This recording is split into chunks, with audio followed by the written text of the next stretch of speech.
আমি কয়েকটা blood test লিখে দিচ্ছি, এক্ষুনি এগুলো করানোর ব্যবস্থা করুন। আর অক্সিজেনটা ইমিডিয়েটলি চালু করুন। কি বলছেন ডক্টর? মানে সিরিয়াস কিছু নয় তো? ভালো হয়ে যাবেন তো? দেখুন, এখনো প্রপার ডায়াগনোসিস করা হয়নি, আগে এই রিপোর্টগুলো হয়ে আসুক, ট্রিটমেন্টটা শুরু হোক, তারপরে কিছু বলতে পারবো। কৃপান তাহলে অপারেশনটা সাকসেসফুলি করেছে।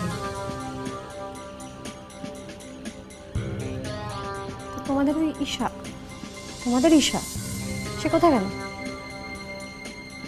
হ্যাঁ, সেটাই তো বুঝতে পারছি না, গেল কোথায় মেয়েটা? বুঝতে পারবে কি করে?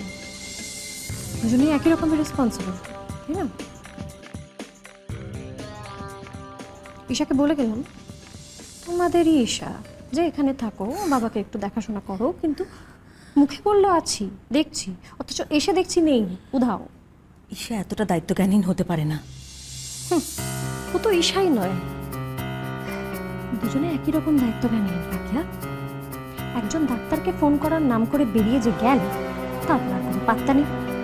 তার সঙ্গে জুটেছে এই আর এক ইরেসপন্সিবল মেয়ে।